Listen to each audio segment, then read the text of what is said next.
Yohanes 15 ayat 1 sampai dengan 6. Akulah pokok anggur yang benar dan Bapakkulah pengusahanya.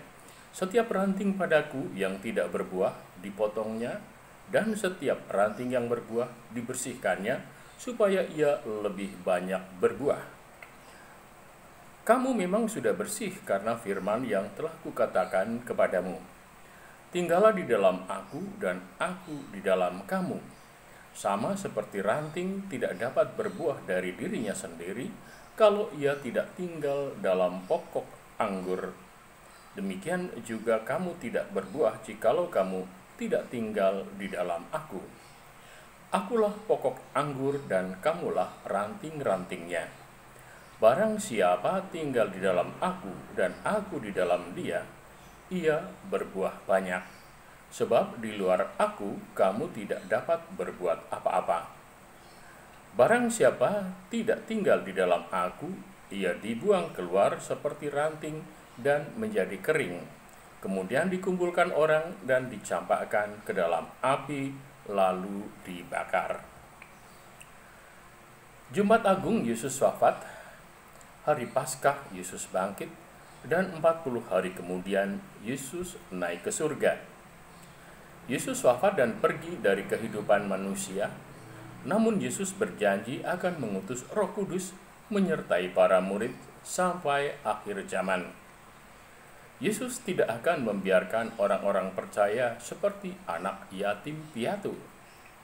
Roh Kudus akan mengingatkan dan membimbing umat manusia pada ajaran Yesus Kristus sampai akhir zaman.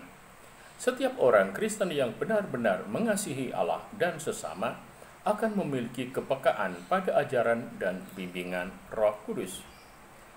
Yesus adalah pokok anggur dan kita adalah ranting-rantingnya. Jika ranting terpisah dari pohon yang utama, maka akan cepat layu, mengering, dan mati. Sebaliknya, jika ranting itu tetap menyatu, maka bisa bertumbuh dengan lebat dan dapat berbuah banyak. Maka umat beriman yang ingin tetap hidup dalam kasih harus tetap bersatu dalam Kristus.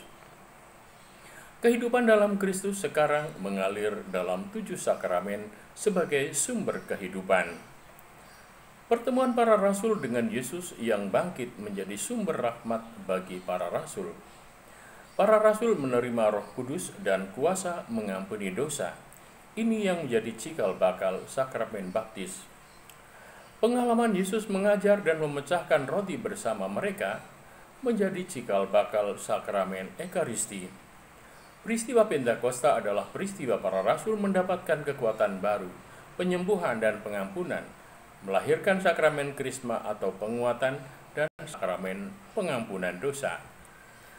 Para rasul yang mengurapi orang sakit dan meletakkan tangan untuk mencurahkan Roh Kudus menjadi dasar adanya sakramen perminyakan orang sakit. Kehidupan para rasul yang menyerahkan diri untuk melayani Yesus secara total menginspirasi orang-orang Kristen mengikuti panggilan menjadi imam. Penyerahan diri mereka ditandai dengan sakramen imamat. Persatuan suami istri umat beriman adalah persatuan hidup yang dikehendaki Yesus. Maka disatukanlah mereka melalui sakramen perkawinan. Maka dalam gereja ada 7 sakramen, yaitu sakramen baptis, sakramen Ekaristi, sakramen Krisma, sakramen tobat, sakramen imamat, sakramen perkawinan, dan sakramen pengurapan orang sakit atau perminyakan orang sakit. Dalam setiap sakramen yang dirayakan dalam liturgi, Kristus hadir dan berkarya secara nyata. Yang menyelamatkan adalah Yesus Kristus, pengantara yang esa. Gereja hanyalah sebagai sakramen atau tanda dan sarana kasih Kristus di tengah-tengah umat beriman.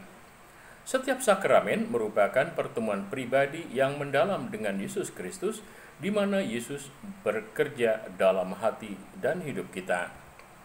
Pertemuan itu diwujudkan dalam ibadat.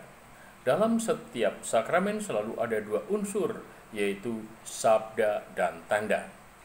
Dalam sakramen baptis ada air sebagai tanda pembersihan, dan sabda yaitu Aku membaptis engkau dalam nama Bapa dan Putra dan Roh Kudus. Sabda dan tanda dipergunakan karena manusia memiliki panca indera untuk melihat, mendengar, mengalami, merasakan secara indrawi. Iman akan memiliki arti yang sesungguhnya jika dinyatakan, dirayakan, dan diungkapkan secara kelihatan. Itu sebabnya Yesus Kristus atau Sang Sabda menjadi manusia, yaitu Sabda Allah yang kelihatan. Yesus memakai tanda dan sabda dalam mengurapi orang sakit, membagi roti, dan lain-lain. Itu yang menjadi alasan bagi gereja memakai tanda dan sabda dalam menyatakan secara kelihatan apa yang sedang dilakukan Yesus Kristus untuk manusia dalam diri manusia. Mempermandikan dengan air artinya menyucikan, memberi hidup. Makan dan minum bersama artinya perjamuan yang mempersatukan. Pengurapan dengan minyak artinya sebagai tanda untuk penyembuhan dan menguatkan. Bagi anggota gereja yang sudah resmi, anggota gereja penuh, sakramen-sakramen memiliki makna yang sangat berarti. Sakramen baptis adalah sakramen pertama, yaitu ketika kita diangkat menjadi anak Allah. Sakramen Ekaristi adalah sakramen yang mempersatukan kita dengan Yesus Kristus dan sesama umat beriman. Sakramen Krisma atau penguatan yaitu sakramen yang menguatkan untuk menjadi saksi Kristus. Sakramen Tobat atau pengampunan yaitu sakramen yang membantu kita untuk bangkit dari dosa. Sakramen perkawinan adalah tanda dan sabda tentang Yesus Kristus yang mempersatukan suami istri dalam ikatan cinta yang tak terceraikan. Sakramen imamat merupakan sakramen perutusan kepada umat beriman yang hendak meneruskan karya-karya Yesus sebagai pelayan altar yang menyucikan umat dalam Ekaristi. Sakramen pengurapan orang sakit yaitu pendampingan Yesus Kristus terhadap orang sakit untuk menguatkan dan mengampuni dosa, serta mempersiapkan hati dan iman untuk menerima kehendak Allah. Ketika sembuh menjadi semakin beriman, kalau meninggal dia sudah siap untuk menghadap Allah. Tuhan Yesus memberkati.